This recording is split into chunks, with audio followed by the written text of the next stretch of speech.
ఓ నమో శ్రీ లక్ష్మీ వెంకటేశ్వరాయ శ్రీ మహాగణాధిపతి నమ. ఉగ్రం వీరం మహావిష్ణుం జ్వలంతం సర్వతోముఖం నృసింహం భీషణం భద్రం మృత్యుర్మృత్యుర్నమామ్యహం. ప్రేక్షకులకు నమస్కారాలు తెలియజేస్తూ మనం జూలై మాసంలో మన రాశులకి ఎలా ఉంటాయో తెలుసుకుందాం. జూలై మాసంలో గ్రహాల యొక్క పరిస్థితి ఎలా ఉన్నది, ఏ గ్రహాలు ఎక్కడున్నాయి తెలుసుకుని మనం ఒక్కొక్క రాశి గురించి కూడా తెలుసుకుందాం. అయితే మరి జూలై మాసంలో గ్రహాలన్నీ ఎక్కడున్నాయా అంటే మిథున రాశిలోకి వచ్చేటప్పటికి గురుడు రవి మిథున రాశిలో ఉన్నారు. వృషభ రాశిలో శుక్రుడు ఉన్నాడు.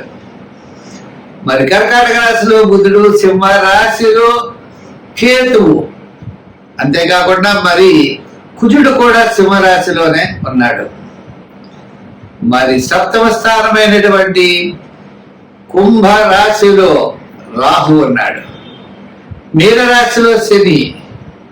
మరి చంద్రుడు 27 రోజులు 27 నక్షత్రాల్లోనూ సంచారం ఉంటుంది.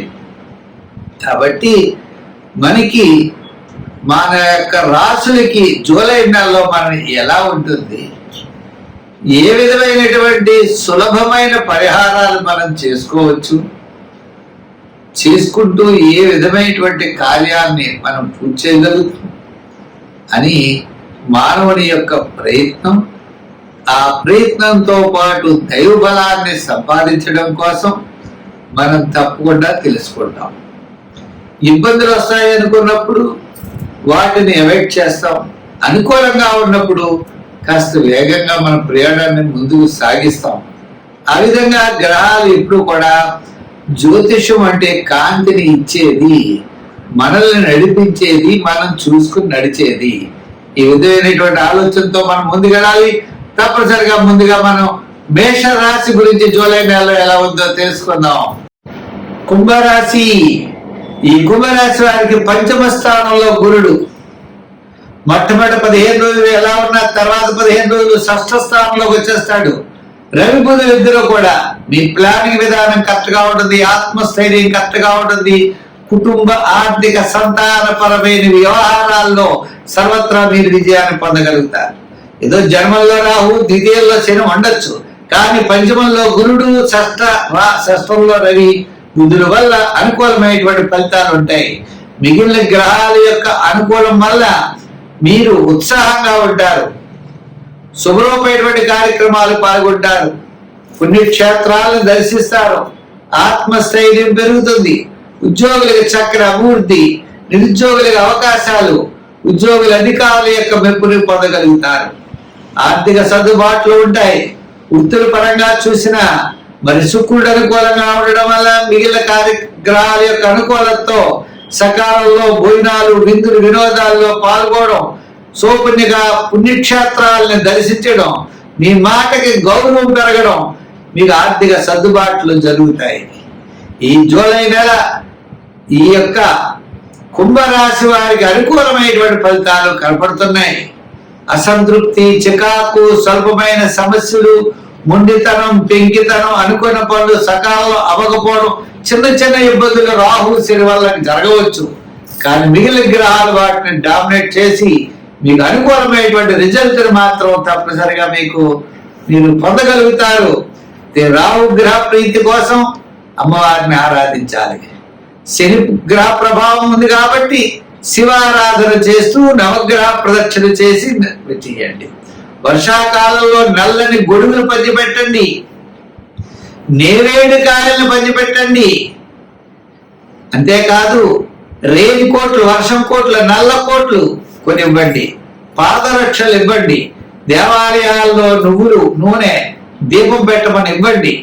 ఈ విధంగా మీరు ఇచ్చేటువంటి వస్తువు ఉపయోగకరంగా ఉండాలి, అటువంటి వస్తువు ఇవ్వాలి. నల్లని గొడ్డెమ్మన్నారని చిన్న చిరుగుపోయిన పీరికి ఇవ్వడం కాదు, శుభ్రంగా నల్లని తువ్వాలు లాంటిది ఇవ్వండి. ఈ విధంగా ఆ శనిగ్రహ ప్రభావం లేకుండా ఆయన అనుకూలత కోసం తప్పనిసరిగా దానం చేయండి. రాహు గ్రహ ప్రీతి కోసం శుక్రవారం నాడు గారెలు ఇవ్వండి, అమ్మవారికి నైవేద్యం పెడుతూ ఉండండి. తప్పనిసరిగా మిగిలిన గ్రహాల యొక్క అనుకూలత వలన వృత్తుల్లో, ఉద్యోగంలో, వ్యాపారంలో, ఐటీ రంగం, షేర్స్, జనరల్ కిరాణా, రియల్ ఎస్టేట్ మొదలైనటువంటివన్నీ కూడా అనుకూలంగా ఉన్నాయి ఈ రాశి వారికి. తద్వారా ఈ యొక్క జూలై నెల చాలా ప్రోత్సాహకరంగా ఉంటుందని చెబుతూ స్వస్తి.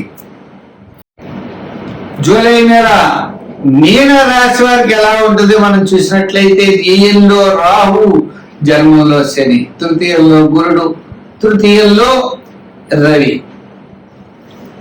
అదేవిధంగా మరి తృతీయం కాకుండా చతుర్థం అర్థాష్టమ గురుడు కాబట్టి 4లో గురుడు, 4లో రవి, 5లో బుధుడు, మరి కాస్త తృతీయంలో శుక్రుడు. ఏదైనప్పటికీ గ్రహాల యొక్క బలాబలాలు సామాన్యంగా కనబడుతున్నాయి.